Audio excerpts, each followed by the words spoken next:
Hello friends, welcome back to my YouTube channel. मैं सोमलता वर्मा आप सभी का स्वागत करती हूँ। देखिए दोस्तों, जिस टॉपिक पे मैं आज चर्चा करने आई हूँ वो है पर्यावरण। और आज मैं अपने घर के रूम में मैंने आपको आज ये वीडियो शूट कर नहीं की है। आज मैं अपने घर की टेरेस पर आई हूँ, तो क्योंकि पर्यावरण से संबंधित है इसलिए मुझे लगा कि ये आसमान के नीचे खुला वातावरण ज़्यादा अच्छा है और आज वेदर भी कंडीशन भी अच्छी थी।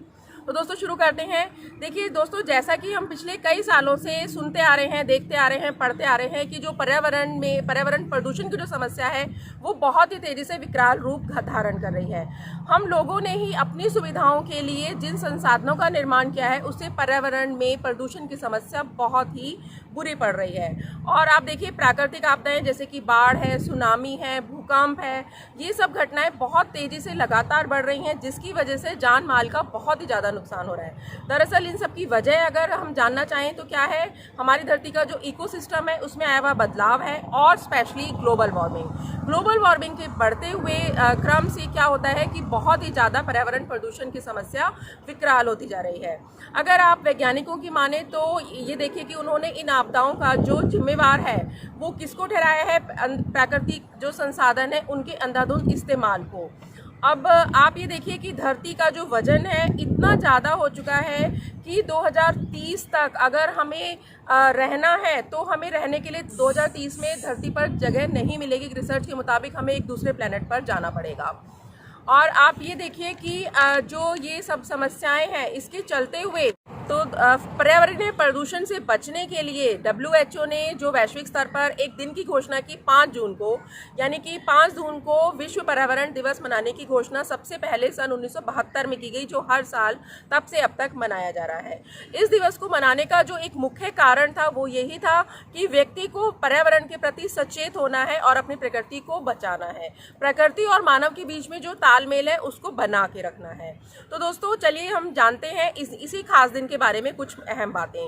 हर साल ये देखिए कि विश्व पर्यावरण दिवस की एक थीम दी जाती है और वर्ष 2020 की विश्व पर्यावरण दिवस की जो थीम है वो है प्रकृति के लिए समय, यानी कि टाइम फॉर नेचर। इसका मेन मकसद क्या है कि प्रकृति और मानव विकास पर जीवन का समर्थन जो देते हैं उसके आवश्यक बुनियादी ढांचे को प्रदान करने पे उसका एक ध्यान दिया जाए, ताकि जो पर्यावरण है हमारा वो साफ हो सके, सुरक्षित हो सके और हम सब एक स्वच्छ हवा में सांस ले सकें।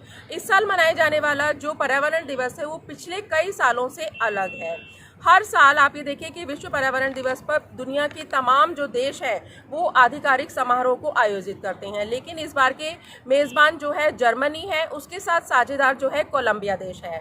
और इस बार आप ये देखिए कि पूरा विश्व जो है वैश्विक महामारी कोविड-19 के जितने गिरफ्त में आ चुका है उसके प्रकोप के कारण लाखों लोग इस साल डिजिटली रूप से विश्व पर्यावरण दिवस को मनाएंगे।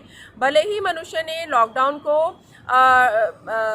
को मनुष्य हिल गया है पूरी तरह से, लेकिन पर्यावरण पर इसका बहुत ही एक सकारात्मक प्रभाव पड़ा है। उस चीज़ को देख के हम बहुत ही आशावादी हैं, क्योंकि हमारे पिछले साल की कई सालों की तुलना में इस साल की जो तुलना है पर्यावरण प्रदूषण की वो बहुत ही कम हो गई है। इस बार का जो पर्यावरण दिवस है वो पिछले कई सालों की अपेक्षा से बहुत ही अलग होगा। और आप ये देखिए कि जो लॉकडाउन का जो सकारात्मक प्रभाव पर्यावरण पर पड़ा है वो ये सब हमारी आगे रहने वाले टाइम में भी जिम्मेवारी है कि अब तक हमने ध्यान रखा वैसे ही आगे आने वाले टाइम में भी अपनी प्रकृति का हम ध्यान रखें। और विश्व पर्यावरण दिवस को दोस्तों हम तभी सफल बना सकते हैं जब हम अपने पर्यावरण का ध्यान रखेंगे। बहुत ही छोटी छोटी बातें हैं जिनसे हम ध्यान रख सकते हैं। आप ये देखिए कि हर उम्र के लोगों को प्रोत्साहित करना चाहिए पर्यावरण को साफ करने के लिए। आप इसमें छोटे बच्चों को पेड़ पौधे लगाने के लिए बोल सकते हैं, सफाई अभियान में शामिल होने के लिए बोल सकते हैं, आप रिसाइकलिंग कर सकते हैं, सौर ऊर्जा के प्रति लोगों को जागरूक कर सकते हैं, बायो खाद से संबंधित, या आप ये लगा लीजिए कि सीएनजी वाले वाहनों का इस्तेमाल करके हम इसमें अपना छोटा सा योगदान दे सकते हैं। आप रेन वाटर हार्वेस्टिंग जैसी टेक्नोलॉजी अपनाने को लोगों को बोल सकते हैं। अब हर साल जैसे सड़क रैलियां होती थी, नुक्कड़ नाटक होते थे, तो उनसे तो इस बार लॉकडाउन में तो नहीं हो सकता, हम पर्यावरण के प्रति हम लोगों को सचेत नहीं कर सकते, लेकिन हम लोगों को आप ये देखिए सोशल मीडिया जैसे कि FB है, ट्विटर है, SMS है, या आप ईमेल के जरिए लोगों को पर्यावरण के प्रति सचेत रहने के लिए आप लोगों को बोल सकते हैं। जैसे बच्चों के लिए पेंटिंग होती थी, डिबेट होते थे स्कूल्स में, कॉलेजेस में, या बहुत से इंस्टीट्यूशंस करते थे, लेकिन इस बार तो लॉकडाउन के चलते ये सब संभव नहीं होगा। लेकिन मैं आपको बता दूं, इसमें अगर आप शामिल नहीं हो पा रहे तो आपको निराश होने की ज़रूरत नहीं है।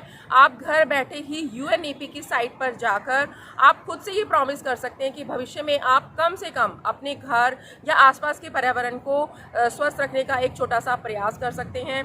और हम आम लोग भी इसमें छोटा सा एक योगदान किस तरीके से दे सकते हैं, उसके लिए मैं आपको छोटे छोटे 2-4 टिप्स बता देती हूँ। जैसे आप कम दूरी के लिए, जैसे आप कहीं जाना चाहें तो आप साइकिल चलाकर जा सकते हैं, उससे आपका पर्यावरण भी स्वस्थ रहेगा और हमारे सेहत के लिहाज से भी ये बेहतर पॉइंट है। आप पानी बचाने के लिए घर में लो फ्लशिंग सिस्टम का आप यूज़ कर सकते हैं, जिससे कि पानी का जो खर्चा हो कम हो।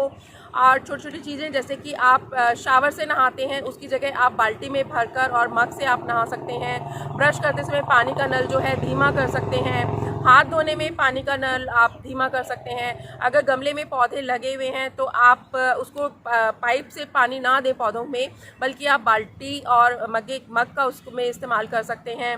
अगर कहीं आपके घर में कोई लीकेज है तो आप जल्दी से प्लम्बर को बुला करके उस चीज़ को आप सही करवा लीजिए, ताकि आप पर्यावरण को प्रदूषित होने से बचाएं। और तो दोस्तों, हम अपने जो कूड़ा है, कूड़े को हमें जलाना नहीं है, ना ही सड़क पर फेंकना है। लॉकडाउन के चलते देखिए हमें स्वच्छता की आदत तो आ ही गई है, तो हमें आने वाले टाइम में भी इस चीज़ के बारे में बहुत ही सचेत रहना है, क्योंकि ये जो महामारी भी हमारी जो फैली हुई है कोविड-19 की, इसके साथ हमें बहुत लंबे टाइम तक अपनी एक लड़ाई लड़नी है। तो पर्यावरण को हम स्वस्थ साफ रख के भी हम इस चीज़ में अपना योगदान दे सकते हैं। और ये आप ये हमेशा याद रखिए कि अगर हम अभी से हम सतर्क नहीं होंगे तो आने वाले कुछ सालों में हमें सांस लेने के लिए हमें सिर्फ पहाड़ों पर या जंगल में ही जाना पड़ेगा, क्योंकि यहाँ पर बीच जहाँ पर हम रह रहे हैं अपने घर के आसपास हमें स्वच्छ हवा नहीं मिल पाएगी अगर हम इसी तरीके से अपने पर्यावरण को प्रदूषित करते रहेंगे।